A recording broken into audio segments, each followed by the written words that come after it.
ദിവസേന സ്വർണ്ണവില കുതിച്ചുയരുന്ന സാഹചര്യത്തിൽ ചിലരുടെയെങ്കിലും മനസ്സിൽ തോന്നുന്ന ഒരു ചോദ്യമാണ് ഈ സ്വർണ്ണവില നിശ്ചയിക്കുന്നത് ആരെന്നത്. നിങ്ങൾക്ക് അങ്ങനെ ഒരു സംശയം തോന്നിയിട്ടുണ്ടോ? ലോകം മുഴുവൻ ഇപ്പോൾ ചർച്ച ചെയ്യുന്നത് സ്വർണ്ണവിലയെക്കുറിച്ചാണ്. വിപണിയിലെ ചെറിയ മാറ്റങ്ങൾ പോലും സ്വർണത്തെ കാര്യമായി തന്നെ ബാധിക്കുന്നു.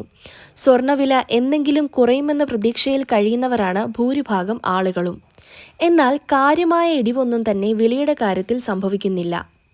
എന്നും സ്വർണ്ണവില ഉയരുന്ന വാർത്തയല്ലാതെ കുറഞ്ഞുവെന്ന് കേൾക്കാനാകുന്നില്ല എന്നതാണ് പലരുടെയും പരാതി.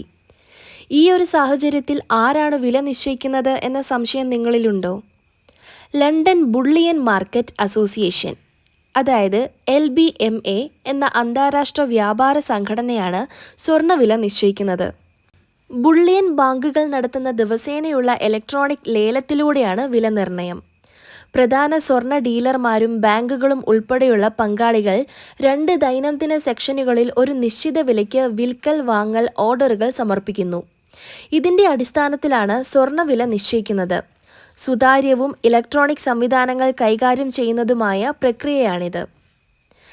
ഇന്റർ കോണ്ടിനെന്റൽ എക്സ്ചേഞ്ച് കൈകാര്യം ചെയ്യുന്ന ഒരു ഇലക്ട്രോണിക് ലേല നടപടിയിലൂടെയാണ് സ്വർണ്ണവില തീരുമാനിക്കുന്നത്. സ്വർണം വാങ്ങാനോ വിൽക്കാനോ ഉള്ള വില തീരുമാനിക്കുന്നതിനായി ദിവസേന 2 തവണയാണ് ലേലം നടക്കുന്നത്. ലണ്ടൻ ബുള്ളിയൻ മാർക്കറ്റ് അസോസിയേഷനിൽ അംഗങ്ങളായ പ്രധാന സ്വർണ്ണ ഡീലർമാരും ബാങ്കുകളുമാണ് ലേലം നടത്തുന്നത്. സ്വർണ്ണ വിപണിയുടെ ആഗോള മാനദണ്ഡമായാണ് ലണ്ടൻ ബുള്ളിയൻ മാർക്കറ്റ് അസോസിയേഷന്റെ പ്രവർത്തനം. ഇത് പ്രാദേശിക വിപണികളെയും സ്വാധീനിക്കുന്നു. ഇതിനു പുറമെ കോമെക്സ് കമ്മോഡിറ്റി എക്സ്ചേഞ്ച് USA സ്വർണ്ണ നിരക്ക് തീരുമാനിക്കുന്നതിൽ വലിയ പങ്കുവഹിക്കുന്നു. പണപ്പെരുപ്പം, പലിശ നിരക്ക്, US ഡോളറിന്റെ ശക്തി, ആഗോള രാഷ്ട്രീയ സംഭവങ്ങൾ തുടങ്ങി ഘടകങ്ങളുടെ സ്വാധീനത്താൽ മാർക്കറ്റിലെ വിതരണവും ആവശ്യകതയും അനുസരിച്ചാണ് കോമെക്സ് സ്വർണ്ണ നിരക്ക് നിശ്ചയിക്കുന്നത്.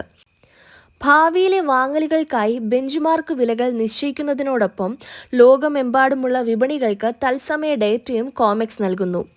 ഇതുവഴി ആഗോള സ്പോട്ട് വിലകളെ സ്വാധീനിക്കുന്ന കോമെക്സ് എക്സ്ചേഞ്ചിലെ വാങ്ങൽ വിൽപ്പന പ്രക്രിയയിലൂടെയാണ് വിലകൾ തീരുമാനിക്കുന്നത്.